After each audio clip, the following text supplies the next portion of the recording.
Bonjour, bonsoir, selon l'heure à laquelle vous êtes Libakwa Kolanda Biso, na mokolo lelo, comme mesano, vous aimez, vous partagez, vous s'abonnez massivement, vous avez que a des chaînes de référence, ici ka vous avez information vraiment à solo, bande ko vous protéger émission na biso parce que ils allaient attaquer na un peuple minoritaire à Rwandais où va attaquer émission pour que et bana ko sala pena en plein nango te ba congolais balanda yango.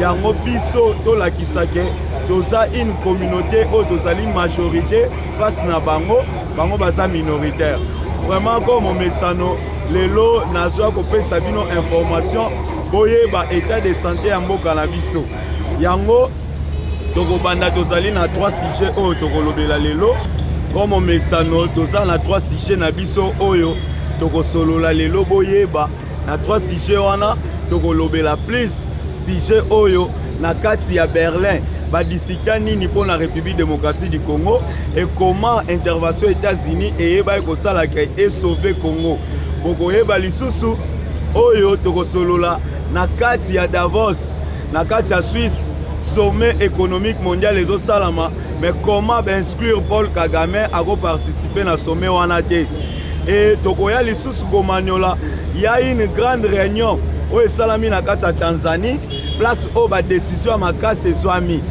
vraiment bandeko toko banda na sujet na biso ya liboso où ezali États-Unis combien de fois oyo azo sauver la République démocratique du Congo na kati ya Berlin lorsque basali partage ya Afrique bayai kozwa décision na ba grande puissance que le Congo il faut etika la patrimoine international pour na bango moko ba grande puissance wana oyo nyonso aza na posa eloko na Congo akoya akozwa eloko wana calmement mais un moment ekomaki batiraillement bakomi lokola kowelela Congo bazongaki lisusu na Berlin pour la deuxième fois bakende koluka solution bazwa solution nini parce que Congo ekomaki près ya kobimisa 3e guerre mondiale bamonaki yango c'est un danger maintenant bazongaki kosala lisusu réunion kosolola comment tokozwa solution pour la République démocratique du Congo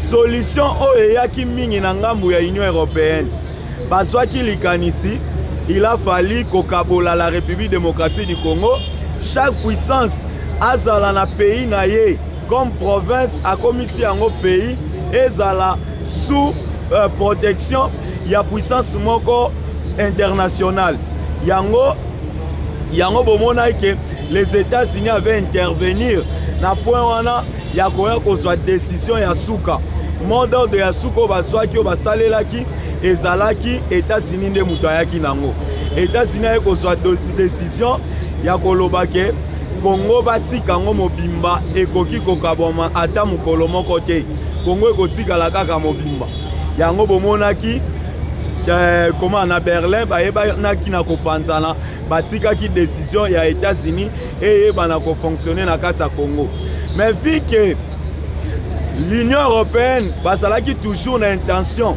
ya kokabola Congo sur le plan administratif ezalaki déjà conclu na décision na bango baswaki mais sur le plan pratique États-Unis ayaki koboya ke salamate na administration ya Congo déjà Union européenne a kotsaki esprit na ye ya division na Congo ndenge Congo fonctionnaka ezalaka na ba courant ba puissance même na ba poste oyo mingi ya ba ministre bazwaka ba autorité ya Congo bazwaka ba généraux banani bazali na ba puissance moko oyo recommandaka bango pour que bazwa ba poste wana yango tango bazwaka ba poste wana basalaka na intérêt ya mindele ya communauté internationale c'est pourquoi bomonaki tango Joseph Kasavubu aza na pouvoir Union européenne efusengaki ye kotia constitution ya mboka na constitution de Luluabourg oyo epesaki accès na Congo ekoma un état fédéral que chaque province ekoma na autonomie un gouverneur akoma lokola président c'est ce qui a facilité que tokoma na association Katanga tokoma na Kalonji Mulopwe na Kasai akangai Kasai comme empereur bomonaki Congo ekoma ekokabwana ba président bakomi kobima na ba province nyonso yango États-Unis kaka amonaki yango un danger parce que soit qui déjà décision liboso que Congo doit demeurer uni et kokabwamate. Maintenant avec le président Kasavubu comme Union européenne asalaki déjà plan na bango bamonaki ke komaki deya na suka kokokisama yango plan o basalaki ya kobeta Kasavubu coup d'état pour que Mobutu aya maintenant na vision américain. Tant Mobutu aye bamoni ke alongoli plan Union européenne aye kokotisa idéologie na ye ya ekolo moko tata bo moko mokonzi bo moko parti bo moko. Mobutu alobaki clairement que s'il faut conclure les accords avec le diable, je vais le faire pour que le Congo reste un. Et boyaki komona lelo mena to komina tour ya Mukwa-Tombolo président Félix Tshisekedi aye lisusu pour que a sauver Congo. Ko sauver Congo mayela impérialiste wana surtout ya communauté internationale précisément Union européenne et si la kaka te baza kaka na posa bakokisa mission na bango ya kokabola Congo. C'est pourquoi pour la troisième fois États-Unis a intervenir. Pour intervenir les États-Unis binomoko boyoki et lobisi Paul Kagame que non, problème ya est ya Congo, ce n'est pas président Félix Tshisekedi parce que basango babandai koloba si la guerre demeure à l'est de la République, c'est parce que le malheur c'est Félix Tshisekedi. Le Paul Kagame a éclaircir la communauté internationale qui est nationale que le président Félix Azali problème était ou la guerre à est et ça problème comme nango Paul Kagame yenda zoluka azwa mabele ya Congo Nord Kivu na Sud Kivu. Nde yango tomoni que par là États-Unis azoye ba ko intervenir pour qu'il fragiliser Paul Kagame. Nde boyoki pe la réponse claire et nette ya Belgique kozongisa ke na 1885 Rwanda existait. C'est le Congo parti wana nyonso ezalaki République démocratique du Congo. Donc c'est le Congo doit réclamer son terre na Rwanda que le Rwanda réclame son terre na kati ya République démocratique du Congo. Yango bokomona ke Kagame a komi na suka. Kagame a comprendre comment il va pousser encore l'argument solide pour qu'il soit raison. Donc le fait que le président de la République ayebaki que Paul Kagame doit signer l'accord de paix, c'est lui qui est le commanditaire ya ba groupe rebelle sur la Congo, précisément M23.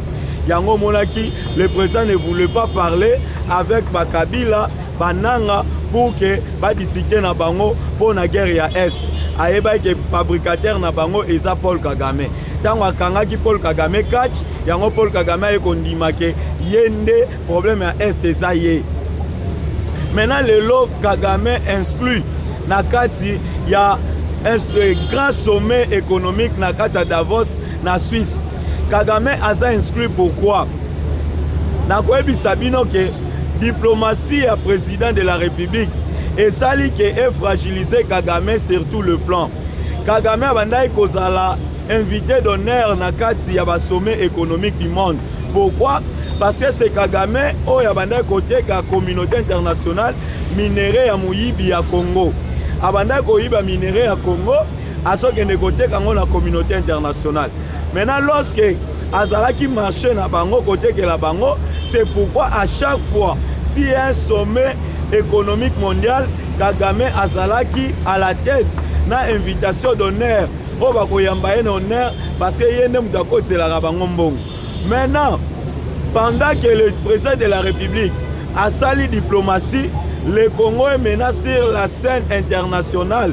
Oyoke, Moutouma côté à cause de part ya Congo sans les Congolais. Le président de la République a yebi kozongisa Congo sur la scène internationale, accueilli dans la chambre nyonso de décision.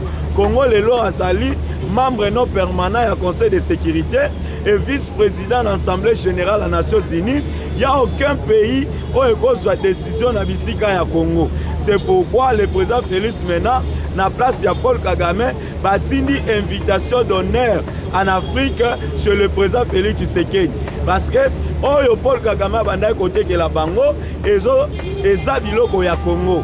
Maintenant avec la protection de nos minéraux, le président Félix a sali que le minerai congolais est côté en dehors, il y a Congolais yemoko. pour que minerai ya Congo etekama na marché mondial, il a fallu ezala certifié. Et ezala certifié et pas ya gouvernement congolais. C'est pourquoi ba pays nyonso ya monde ekomi kobanga kosomba minerai ya Congo na nzela ya kimoyibi et pas Paul Kagame. Et pour écarter Paul Kagame na kati ya ba marché économique, il a fallu qu'on remplace la République démocratique du Congo na kati ya masolo économique mondial. C'est pourquoi baboyi kobengisa Paul Kagame balobi awa kwa kosala nini akoya kobetela biso lisolo bangombe parce que toyebi ke Rwanda babokolaka nde bangombe batekaka bate.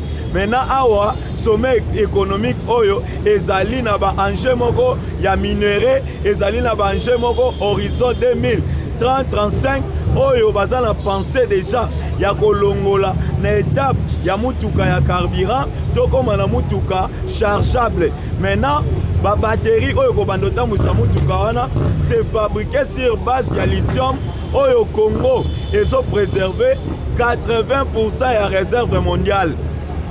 Dans le Congo ezali important, ezala au centre ya ba sommet économique du monde. Yango le président Félix a su invitation wana. Yango bomoni ke Paul Kagame a inscrit et Donald Trump prendra aussi part dans sommet wana économique. C'est par là il y aura la rencontre de président Félix et Donald Trump pour discuter encore profondeur pour la solution ya paix na kati ya République démocratique du Congo. Boyoki Donald Trump a yeli sous pour affirmer pour la 4e fois que asilisi guerre à République démocratique du Congo.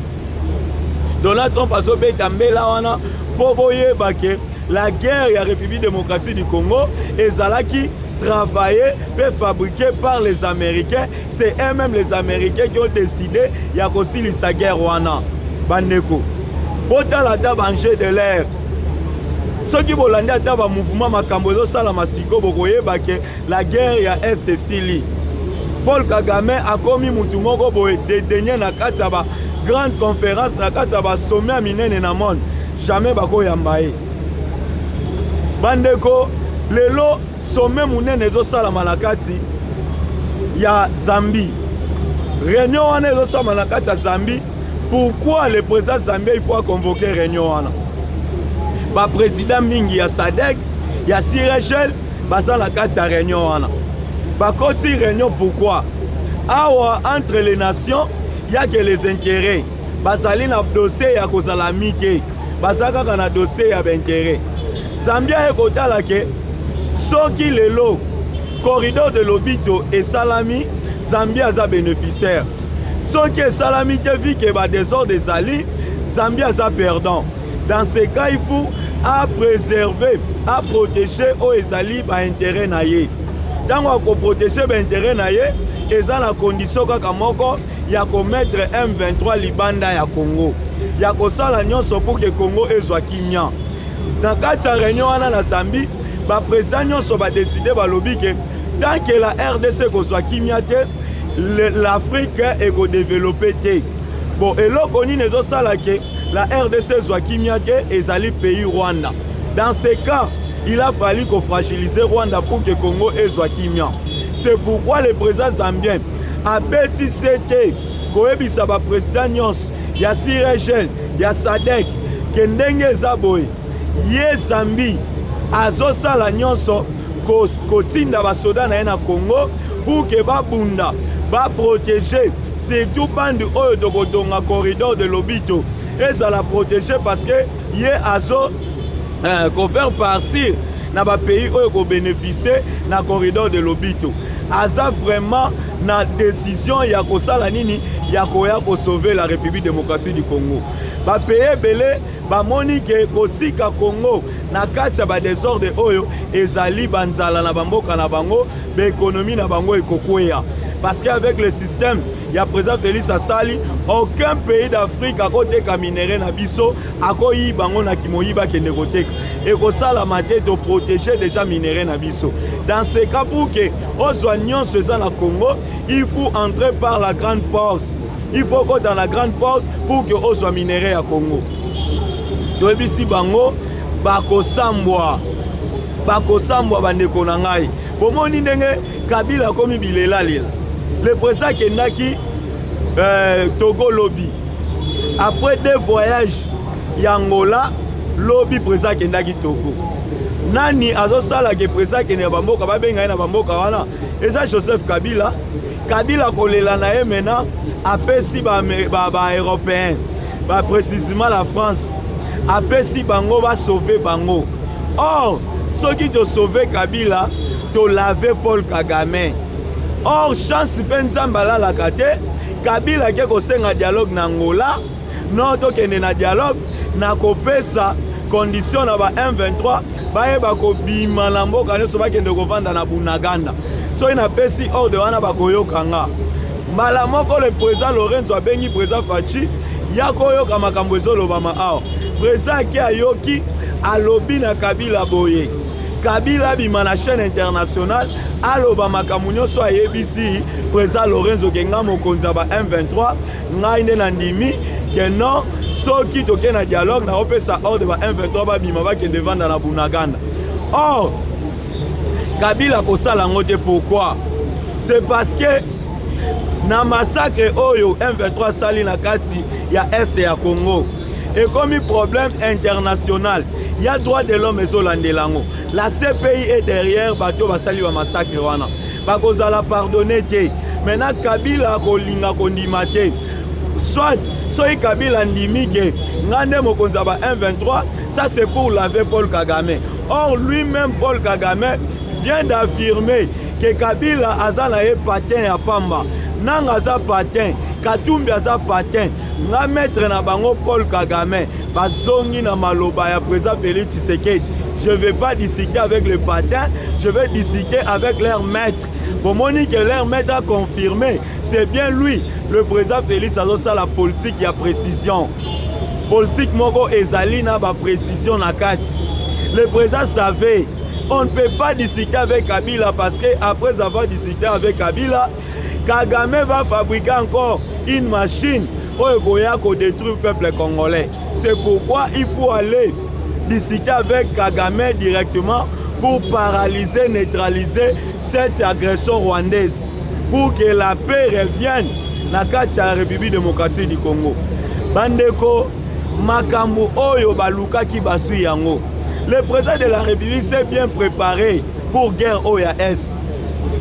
Le président a se préparé qui n'a pas qui bino na mission eleki que le Congo maintenant a commis le fabricateur d'armes. Azo sala ba armes awa. Oui, pourquoi Congo a commencé à ba armes? C'est parce que la guerre est proche avec le Rwanda. Rwanda soki to bundina ye toko somba lisusu minduki te toko bundana Rwanda na ba armes made in Congo. Ils ont travaillé à Watozobunda. Ils ont un système kaka o balobi ke pondu ya buka lelo lamba lelo. Minduki to cheka to sali to chena dépôt, to sala posa nango ata sata 50 sata 100 ebimakate ebimi. Des places oyo Rwanda kokoma essoufflé, même ba mettre na ye communauté internationale ou la France atazo financer France a commandé somba munduki parce que minéraux basala la munduki babanda ko kozongo na Congo et le Congo a protégé abombi minéraux na ye moye bimezate munduki moye sala mezate banda ke Congo azo fabriquer minduki na minéraux na emoko bango bazo somba bako somba ti bako lemba Congo azo sala zo bunda nango yango bokomona ke lelo oyo tokomisi bango na suka même la